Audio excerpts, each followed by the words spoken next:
It's like World's Toughest. It's just, oh, there we go. It's just like World's Toughest 2022, November 12th and 13 will be happening. Dun, dun, dun, dun. Atmore, Alabama. Wow! Wait, sorry. What was that? That was Atmore, Alabama. Woo! Fucking A! Oh, I cursed. Ladies and gentlemen, this is very exciting news. I mean, listen, if you can't, you thought you were stoked for Pensacola, right? Now, one more level up, okay? Just north of that, Pensacola Panhandle, we got Atmore AL. Wait a minute, hold on. I just realized something. Is this going to be another which time zone am I in situation that we ran Nope. into? Same time zone. And I You sure haven't it's checked daylight savings for this year yet, so we'll have. so when you say same, do you mean Eastern or Central? I believe it's Central. Okay. Same as where you'll fly into. I apologize. Right. Same as Pensacola. Because my brain almost exploded when my phone and my computer had two different times on, and my hotel was in a different time zone than the venue. It freaked me out, man. Yep. We'll get it all dialed for this year, but if you're coming from the East Coast, you're not going nearly as far as years past. So it'll be nice. It'll be better for your pre-race sleep. Everyone knew we were going to be over in the Gulf Coast, which is wonderful for our friends from the UK as well. A lot easier to get down there. But yeah, Right. we're super stoked for this one. It took a while to find a venue that was right for the event. But Atmore is just under an hour outside Pensacola. We'll be doing the brunch in Pensacola proper. So for Okay. folks Monday who want to spend some time on the beach and have a flight out later in the day, we're sort of optimizing everything post race, down in the metropolitan center there. But yeah, we're excited to be live with this. We're excited for the planning to begin, for us and the runners. So before we get into the race, I know the weekend ends with the brunch, but I want to make sure I put in the plug because people are listening to this who've never been, and they're like, should I stay for the brunch? Is that worth it? And I'm telling you, 1000%, get it before it sells out. It becomes a way to bask in your experience. It's a way to just put a nice cap on the weekend. It's just a great time and just kind of one last brouhaha together. So stay the extra day. And yeah, fly out that night. You can even probably make the bar crawl, which is usually right after the brunch ends. We then go to some place and eat and drink and have a good time. So anyway, if you can, if it's all possible, do not fly out Monday morning. Fly out Monday night or Tuesday morning. Yeah, absolutely. And it's always good. We like to remind people, even if you didn't win prize money, didn't win your age group, we try to make it something special for the whole community with awards and videos, and we debut the post race kind of pump up video, and it's just it's one of my favorite days of the year. I think it is for everyone that comes out. So definitely recommend holding off a little bit on that flight. You've already dedicated months for training and a whole weekend with no sleep to the race. You might as well come and celebrate a little bit. It's funny. See, I don't even think of the awards. The awards are secondary. Like it is, in fact, the awards brunch and where we give away the prizes in an age group, but that's just like part of it. It really is just a good time. And usually the venue for the next year is revealed. So it's always a good time. Yeah.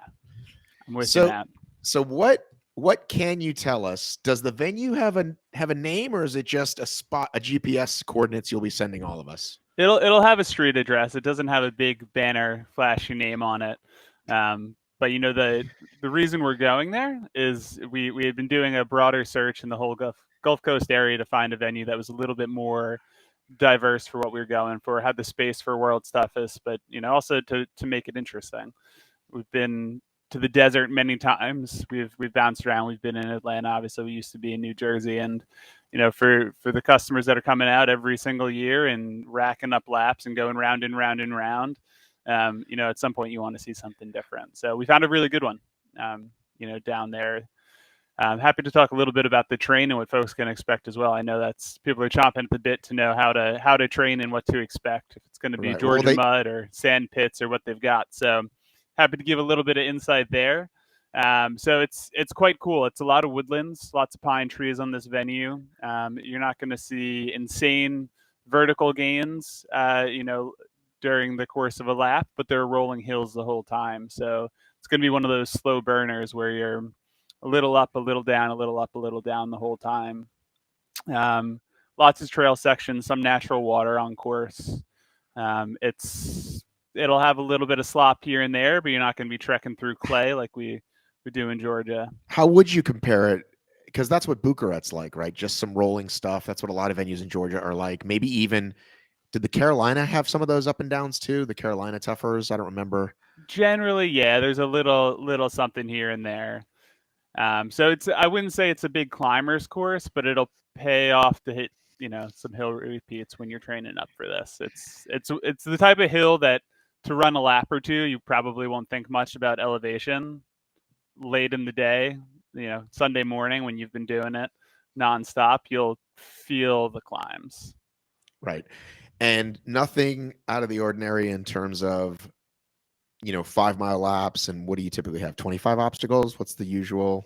Yeah, it's 20 to 30, depending on how we're modifying them during it. So, yeah, it'll be, you can sort of expect the same level of creativity that we've had in the past. So you'll have some of your standard Tough Mudder obstacles, but a lot of heavy modifications, handful of things that are truly unique just to World's Toughest, whole new batch of penalties, whole new batch of challenges. So those get, get revealed a lot closer to the event, but, similar obstacle density sort of spread around the property there. Yeah, and considering it's so early in the TM season, there's only been a couple of events. I assume that we're going to see some of these as the year goes on, right? Yeah, that's absolutely right. So, I think last time we spoke, we might have previewed this a little bit. But this year, we're doing a little bit more of a rolling approach to innovation. So instead of a big, early season rollout of a massive batch of obstacles, we'll be dropping things throughout 2022, which will obviously all roll up at the end of the season. You'll see, the vast majority of those at World's Toughest, either in their natural state or in a modified state. Right.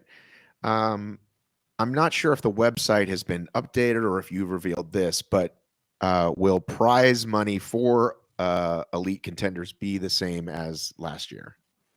Yep. So there's a whole article on it up on our Zendesk page for Tough Mudder that lays out, prize money, but it's consistent year on year. There's also articles there on qualifying for elite contender status. So that does have some updates for this year.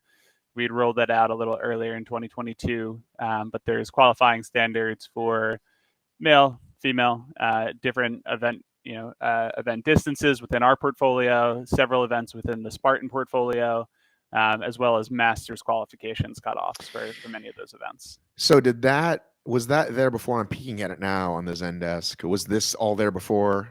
Female participants who've completed 60 miles, males who've completed 75, et cetera, et cetera. Was that all there before, or is this new? Yep. Yeah. So this has been up for a couple months. I think we brushed across it when we did the initial endurance series launch, but it's there. And now we have a venue and folks are planning to come out. It's there for consumption. Right. So the prizes would be under the competition rules, I'm guessing? Yep. Yeah, they should be rolled in there. There's a table within the competition rules that lays out not just prize money, but also what the what the awards are at different levels. Obviously, we do bibs for mileage. There's a couple headbands. There's all that good stuff that's in there. We love our bibs, man. I mean, hey, everyone loves a bib. Let's take a quick peek at this while we're chatting. So, first place, male and female, 10 grand. Love it. And of course, the winner medal, which you can't get anywhere else. The teams will get a 23 next year's. Oh, wow. 2023 Holy Grail Pass. Second place for men and women, 5 grand. And for the team, they get a 23 entry for World's Toughest. And for third place, $2,500. Nothing to sneeze at. Pays for your trip and your reg, basically. And then the team also gets a toughest 2023 entry. So that's all about the same as before, right? Yep. That's pretty much all consistent year on year. The update here specifically for teams, we talked about this last time, but teams are now one category. Any there's no size, 2, there's no 4. It's 2 to 4. So the rule there is 2 participants on course at all times for the duration of the event. So if you just want to come with one partner, you guys can go out, but you're going to be on course the whole time together. come with 3, have one person swap out and take turns there. You come with 4, and you can just do the traditional 50% on course at a time. But that's one category now. So there's a lot of strategy to, to pick and choose how you do that. Okay. So last year would have been the last time there was, yeah, that's interesting how people will do that, because typically 2 goes farther, but you might lose somebody. You might, right? Somebody might clip a wing. There's risk there, right? And also to find, more runners that are going at your specific cadence for the duration of the event. It's a little harder than to find one running buddy if you're really synced up on your training and your speed and your strengths and your weaknesses. So, right. Yeah, certainly strategy for how you want to get after it there. We're pretty excited to see how that plays out this year, actually. I am as well. And then the bibs, those are, I want to say, isn't there a bib that nobody's got yet? Yeah, we do have a 125-mile bib. Right. So you never say never. It's certainly it's a high mark to try to hit. Last year's winning mileage was the highest we've seen, but you never know. The right day, the right venue, the right runner, you could really crush it. Right. What else can we find out at this time about the 2022 World's Toughest Mudder? Yeah, so like I said, I would pop on. You can read through the articles. Now's a good time to refresh, your planning for the event. We're rolling out the schedule that's live as of 3 p.m. today, with when the timing of the brunch, check-in times for Friday, the whole weekend event schedule. So for the sort of micromanagers out there that want to get all their details buttoned up now for flights and hotels and all of that, it's the time to jump on that. Plenty of accommodations in Pensacola, but we always say to plan ahead for that stuff and pop on. We'll have a deal running through this weekend for purchasing if you haven't purchased World's Toughest yet. So still a deal to be had there if you've been holding off until the details dropped. What about Atmore? Does Atmore have a ton of hotels? Atmore has some accommodations there, worth looking into. Generally, as you know, once you're on site Saturday morning, you're on site straight through. So I would, the focus would be less booking local accommodations, I think, and rather planning the intro and tail end of your weekend around the other stuff you want to do. There are, all the quick hit stuff you need, a Walmart, all that good stuff for your last minute stocking up right there in town. Yeah, you got to have at least one Walmart within. That's a must. If there'd be outcry over one thing, it'd be no Walmart. So we're all set there. Right. Well, we should come up with a phrase. I feel like there's something there. Like you want to get at more laps, not at less. It's a good start, Matt. We'll workshop this. I'm sure we'll be talking plenty of times over the next 8 months. So let's workshop this. I think that's a good one. Let's definitely workshop this. We'll throw this out to the community to come up with the best thing they can. Who knows? Maybe it'll go on a T-shirt. No, and I'm sure they will. They're very good. They're very, very good with the what do you call it? With the ideas.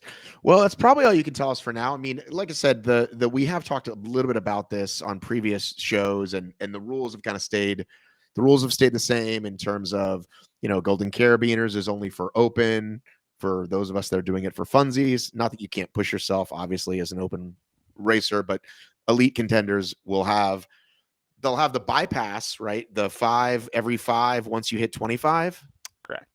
But they can't get any special things like chiseling through cement or drinking various hot items. They can partake if they want to, but they can't get those carabiners that people really seem to love. So yeah, the name there is, you get those wristbands to bypass individual obstacles. Use them how you want for your race strategy, but there's no modifications to the course that you'll be, no course bypasses or anything there. Right. All right. Well, I'm glad we got to do this. I'm super excited. I'm going to, honey, are you breaking ice? I think my wife is breaking ice in anticipation of. She's getting it ready for Arctic enema. Exactly. We can never have enough. Exactly. Let me rinse out. I just ate a fig. Now I know that this is going to be an awesome interview. I base my judgment of guests based on their pre-interview snack, and yours is a fig.